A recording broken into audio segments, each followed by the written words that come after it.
I don't think some of y'all like get it. Because you are manipulative, and at the end of the day, you don't stop. Like, you got Jen to not only apologize to you, you got me to apologize to you for shit that you did. I just don't even understand how I allowed it. Something it lit a fire in me when she said that she feels so much anxiety when it comes to you. And I thought to myself, that's the same way Jessie feels. That's the same way I feel. That's the same way Alex feels. So it's not just us.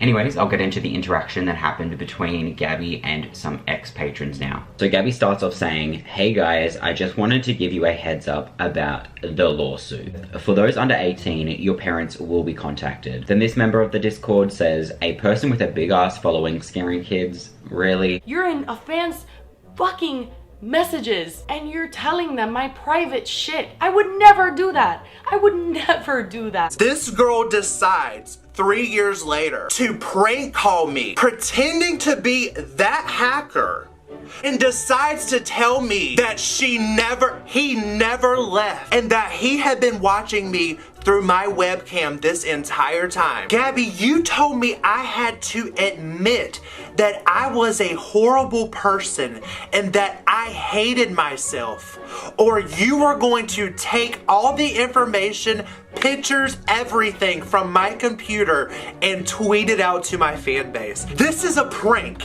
right? Okay. Then Gabbie says, "It's not a threat. Don't twist my words. I'm coming in as an adult, giving you guys a heads up. It is a threat. A lawsuit is a threat. Telling them you're gonna call their parents is a threat. You literally just told us you were suing us. That isn't a threat. I'm not suing anyone, lol. That would be outrageous." I just sat there and got straight up humiliated, not only for a prank call, but there was clearly other people there listening to me humiliate myself and demean and degrade myself for her pleasure. That is some dark mess, like dark, okay? I'm drama seeking, right? I started drama. I just want to turn 10. Ah!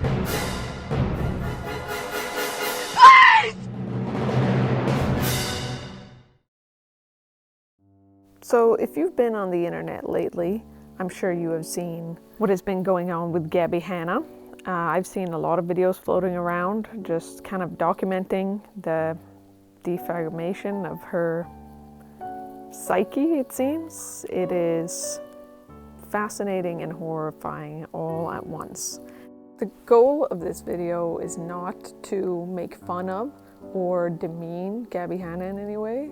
It's just kind of exploring her career falling apart almost so publicly, or all of her lies that she has told and stuff like that just falling in on her, pretty much her whole world collapsing, as we are also seeing all of these other big YouTubers who she has been associated with also collapse. It's very fascinating. And I don't want this video to be a repetition of all the other videos that I've already seen.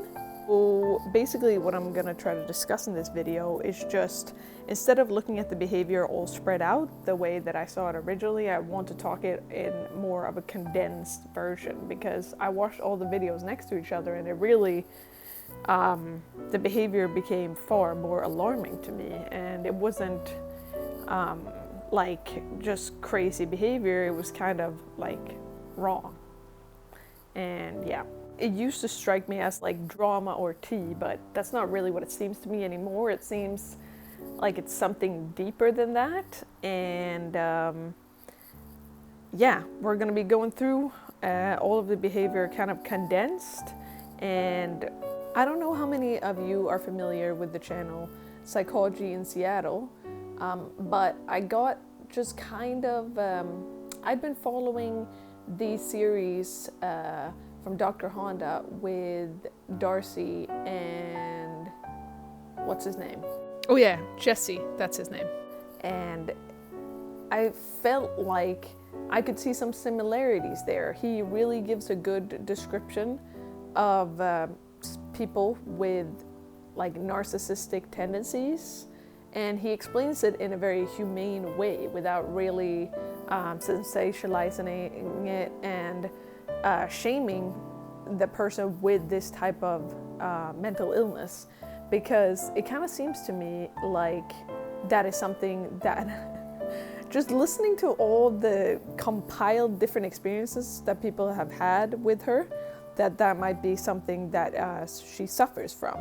So yeah, it just made me want to dive a little bit deeper into narcissistic disorders and try to understand them a little bit better. Here is a good description from Dr. Hanna himself.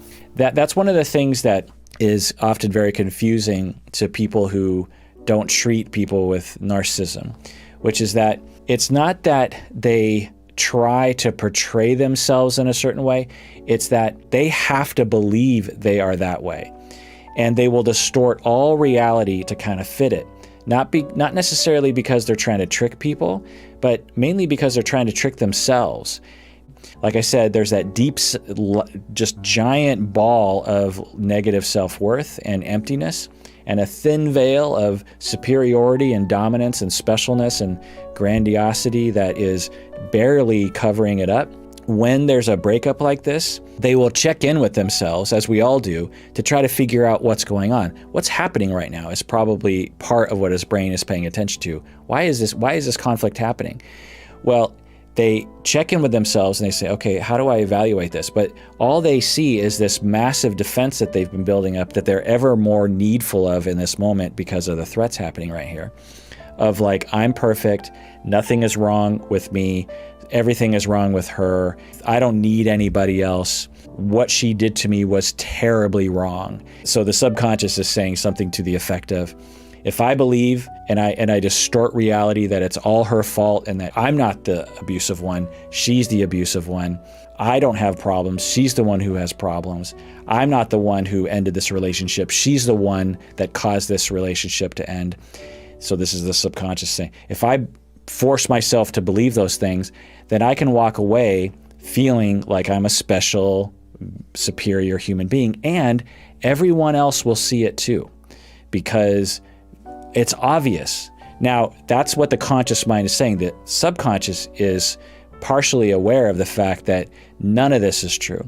So the subconscious is partially trying to trick his own conscious mind because he needs that to be true in order to function with his life. What I'll say is that people with profiles like him tend to have a lot of loneliness in life. They tend to have a lot of relationships that don't work out for them.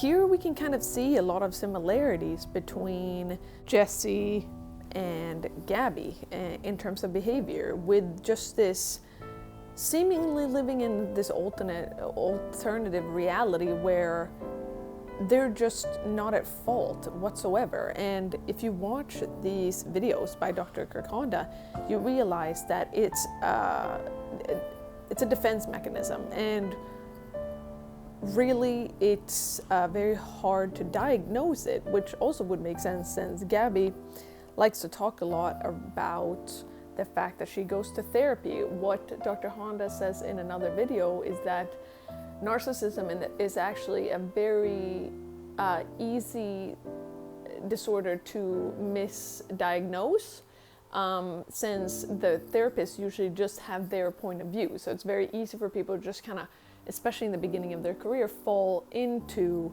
being on the side of the narcissist and just playing into their delusion, which is really not good for them. And it took him a lot of time to be able to see this behavior for what it is, which is another defense mechanism. And I feel like that is what's happening. I feel like maybe she has been going to therapy, but it hasn't helped her in the way that she would need, because she is seemingly living in this alternative universe where she is just, I don't even know. Dr. Hanna talks about it. He talks about the fact that it is a disorder that can be cured, but it can be very destructive and dangerous, both for the person itself and for others around them, when it is not handled properly. It is when you are so hell-bent on making sure that you and everyone else is dedicated to the lie that you've created and the one that you live in. It gets very dangerous when people want to try to burst that bubble, because now you have so much hanging on that lie that it's a big house of cards, and that needs to be protected at all costs. And that's what you see when she's threatening these people, her fans in the Patreon chat, telling children that she's gonna sue them, and then simultaneously saying that she never said that. I mean, it just seems like everything's kind of spiraling out of control, because on the internet it's very hard to tell these lies and manipulate people the way that you can do in real life, when people don't have proof of what you said all the time. On the internet, it's very hard, I feel like, to be a narcissist and maintain that false reality, because sooner or later you're going to be found out, because you're leaving a digital trail behind you of lies. Yeah, one of the things that I do find the most crazy is just the constant back and forth and denying things that she so clearly has done and there's so clearly evidence of. I think it doesn't seem to me that she is trying to lie. To me, it seems like she genuinely believes in her head that all of these negative things about her are completely made up, and people are just out to get her, when it is so obvious that that's not the case. And in my head, for anyone who is actually paying attention to what is happening, I feel like it's a pretty general thing that everyone knows that that's not the case. She is at fault. She has done things that are terrible. And the fact that she, number one, doesn't want to admit that is one thing, but then that she is so hell-bent on really going after the character of her old friends, or people who she used to be friendly with, people who let her into their house. Like, she is the first one to really throw out there how terrible of a people they were. And yeah, it's strange. It's strange to me. It kind of seems like, yeah, just this one big delusion, because she also talks about how her childhood has affected her quite a lot. She talks about it in length and how negatively it has affected her. So therefore, I think that maybe she might be one of those people who is stuck in this defensive structure where she can't look at herself honestly, because she knows that that is too much for her to handle. Like, her subconscious have now built up years of lies, like 30 years of lies of her identity, and now she would have to be forced to look at those experiences and honestly, and not everyone can do that, especially with a structure like this. As far as I understand, it is far easier to just cut yourself off from all the people who are saying that and then try again until those sides come out again, and then you're alone again. Like, it's a very sad cycle. It's a very hard disorder to understand, and I don't understand it fully whatsoever. I'm just a layman. Having said all of that, of course that doesn't mean that that I condone her behavior in any way, because I definitely don't. I understand that what she did was wrong. The most extreme example of this for me would have to be Gabbie's phone call to Alex when she pretended to be a hacker. It's mentioned in the beginning of the video, and you can also check out his video on it, but it is very disturbing to put your friend through something like that when you know it's gonna rattle them in that way, and that's not okay. And I don't mean to talk about it as if it doesn't have any victims and as if people around don't get hurt, because they do. These people are very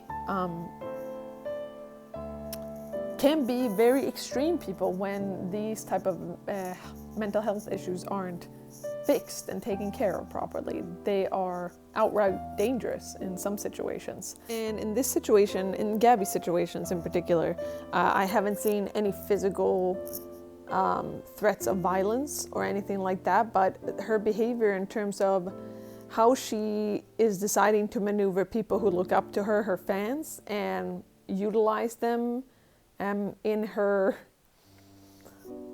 digital war, you might say, is noteworthy and disturbing in my opinion. And just her overall behavior, like in the beginning of the video, there's this clip of her screaming and it doesn't seem normal. It doesn't seem healthy. It doesn't seem like it's an act. It seems like this is a person who is kind of spiraling out of control. It's a very hard thing to look at. Like when I saw those videos, I genuinely jumped because it just seems like this is not just someone who has a little bit of difficulty with taking accountability, like a lot of people who are online. This seems to be someone who is caught up in their own web of lies and genuinely can't get out. Like their vision is so distorted that they can't see what is actually going on. And it's that fight between the conscious and the subconscious that is driving her insane. And a term that I see mentioned a lot of the times with Gabbie Hanna is the term gaslighting. And I think that, again, Dr. Honda has a very interesting perspective on people with narcissistic disorders and how people like to frame the word gaslighting together with their personalities. So here it is. Now, I know a lot of people on the internet love to use the term gaslighting, and they might actually be seeing what he's doing as quote-unquote gaslighting.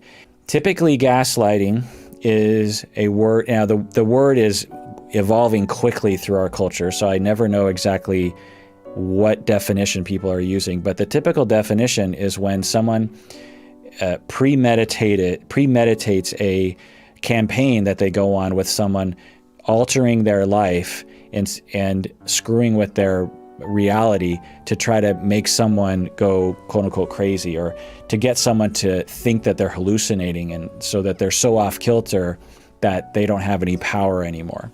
You're essentially getting someone to question their own reality, right? So gaslighting typically is when someone goes on a campaign and it's malicious and it's calculated, it's Machiavellian, it's potentially sadistic or instrumental because you want something from that person. And that's the definition of gaslighting. In relationships, I find that a lot of people on the internet are using that term for people like this. And it's fine, I guess, but that's not how I would frame it, because people in his position and Darcy's position, from the outside, we can at least say that what they're saying doesn't make a lot of sense to us. So that's kind of the baseline. What he is saying doesn't make a lot of sense to us. He's claiming he's a victim of abuse. Most onlookers would not frame it that way. So why is he saying that? Well, a lot of people are jumping, particularly for men, by the way. It seems to be overwhelmingly applied from women to men, as if women don't distort things, because of course everyone has histories that cause them to distort things.